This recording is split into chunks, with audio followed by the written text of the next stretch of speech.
Hello, my dear children. Welcome back to our class. Today, we are going to take a new chapter, that is chapter 18, wastewater story. Chapter 18, wastewater story. We all know water is very precious. It's a precious resource. Clean water is a basic need of human being. Clean water that is fit for use is unfortunately not available to all. It has been reported that more than 1 billion of our fellow human beings have no access to safe drinking water. This accounts for a large number of water related diseases and even deaths. Women and girls walk several kilometers to collect clean water. We have already discussed the importance of water in chapter 16. Do you remember that? We all know the availability of fresh water is very less. Cleaning of water is a process of removing pollutants before it enters a water body or is reused.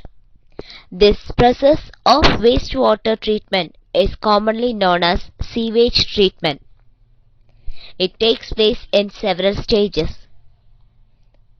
So, wastewater, we know it may be rich in lather mixed with oil, black brown water that goes down the drains from sinks, showers, toilets, laundries, etc., which is dirty, is called wastewater. So, cleaning of water is very important. So, the process of wastewater treatment is commonly known as sewage treatment. What is sewage? Wastewater is generated in homes, industries, agricultural fields, and in other human activities. This can be called as a sewage. So, sewage is wastewater released by homes, industries, hospitals, offices, and other users. It also includes rainwater that has run down the street during a storm or heavy rain. The water that washes off the roads and rooftops carries harmful substances with it. Sewage is a liquid waste which causes water and soil pollution. Already we discussed what is sewage treatment plant. Wastewater is treated in a sewage treatment plant. So sewage, we know that is the waste materials, the dirt or the waste materials which release from homes, industries, etc., which pollute the soil as well as water.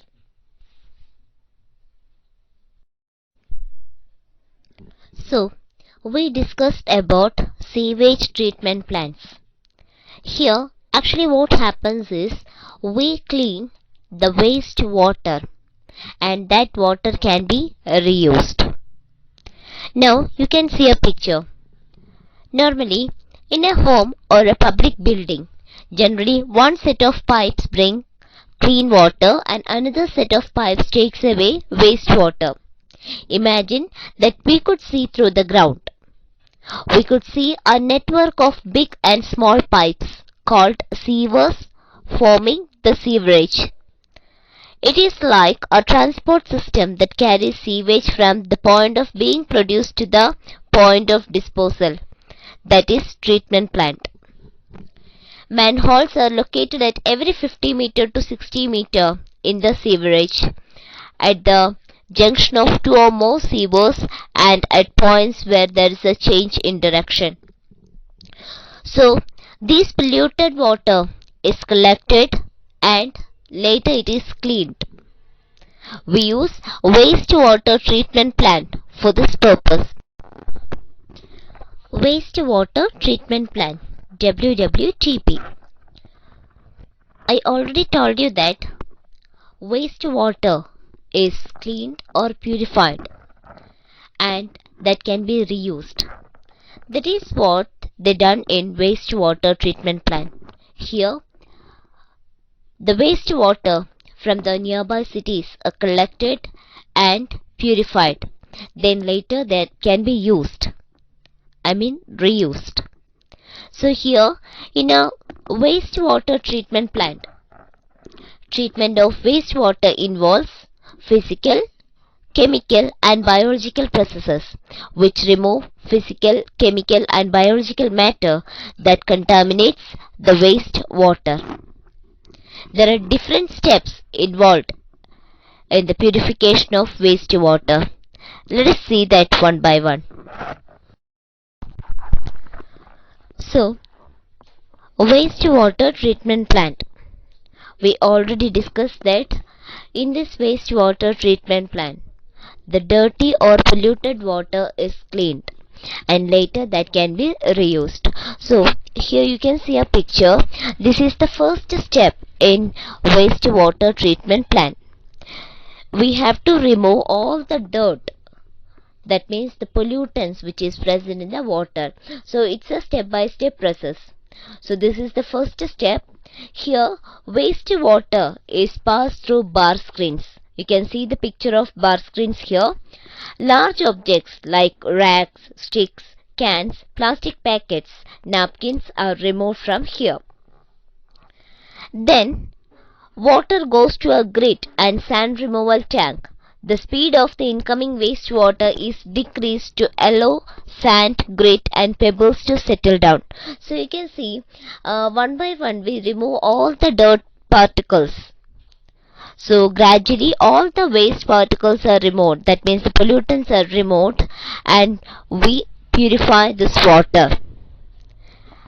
The water is then allowed to settle in a large tank which is sloped towards the middle. Solids like fishes settle at the bottom and are removed with a scraper. This is the sludge. A skimmer removes the floatable solids like oil and grease. Water so cleared is called clarified water. So here this water clarifier helps to clean water. The sludge is transferred to a separate tank where it is decomposed by the anaerobic bacteria. You might have learned about anaerobic bacteria in biology. The biogas produced in the process can be used as fuel or can be used to produce electricity. Air is pumped into the clarified water to help aerobic bacteria to grow. Bacteria consume human waste, food waste, soaps and other unwanted matter still remaining in clarified water. After several hours, the suspended microbes settle at the bottom of the tank as activated sludge. The water is then removed from the top. The activated sludge is about 97% water.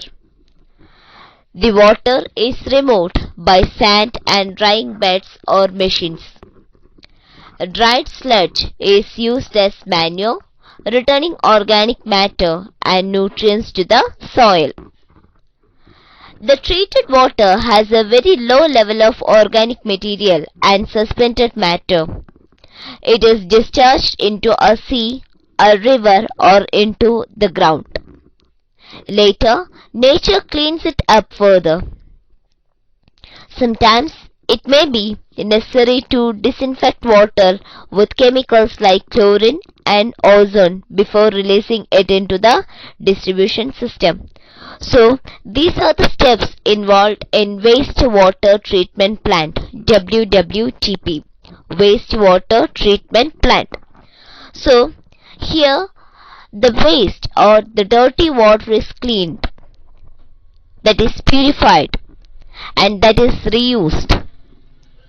So it is very important to clean water. Now we know in some areas people are unable to get purified water. Even some areas they are not able to get water in a proper way.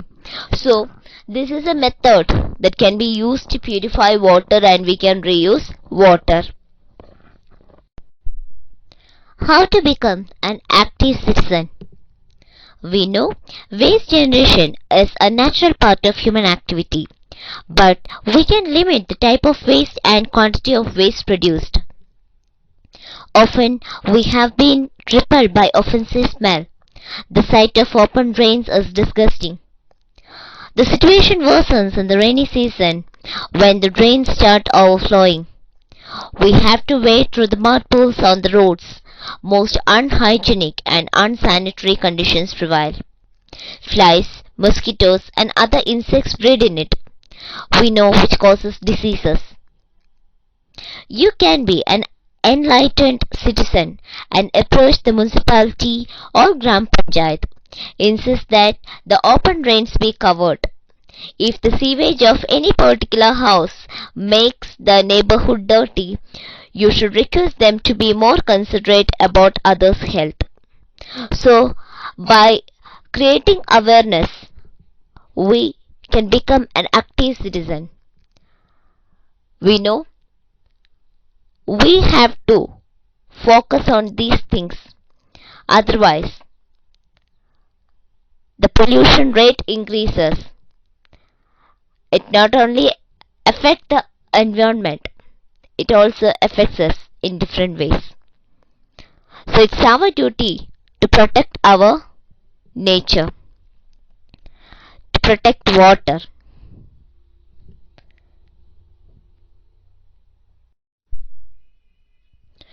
Better housekeeping practices. One of the ways to minimize or eliminate waste and pollutants at their source is to see what you are releasing down the drain. Cooking oil and fat should not be thrown down the drain. They can harden and block the pipes. So, throw oil and fats in the dustbin.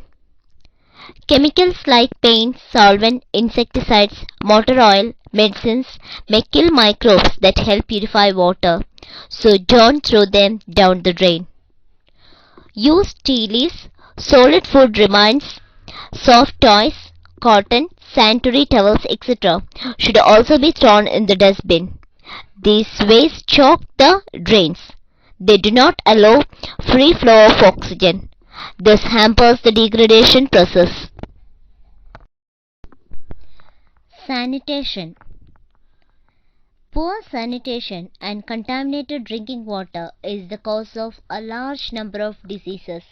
So maintaining a proper sanitation is helpful for everyone.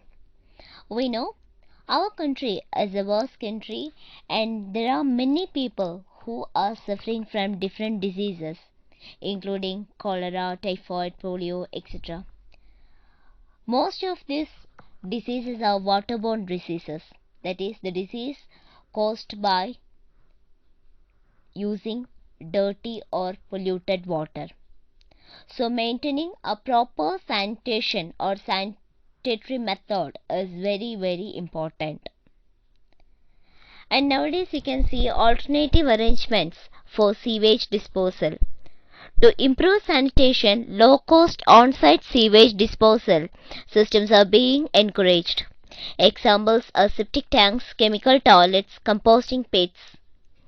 Septic tanks are suitable for places where there is no sewerage system, for hospitals, isolated buildings, or a cluster of 4 to 5 houses. There are some organizations offering this hygienic on-site human waste disposal technology. These toilets do not require scavenging. Excreta from the toilet seats flow through covered drains into a biogas plant. The biogas produced is used as a source of energy. Maintaining good sanitation at public places are very important. We know for various programs people gather in different places. So in such places the sanitation should be done in a proper way. And also even we can see railway stations, bus depots, etc. There also you can see a large number of people. So these places should be cleaned in a proper way so that we can avoid the spreading of different diseases. However, all of us can contribute in maintaining sanitation at public places. We should not scatter litter anywhere. If there is no dustbin in sight, we should carry the litter home and throw it in the dustbin. That is one way we can do that. So, we all have a role to play in keeping our environment clean and healthy. You must realize your responsibility in maintaining the water sources in a healthy state. Adopting good sanitation practices should be our way of life. We have to follow that. I hope you understand. Thank you.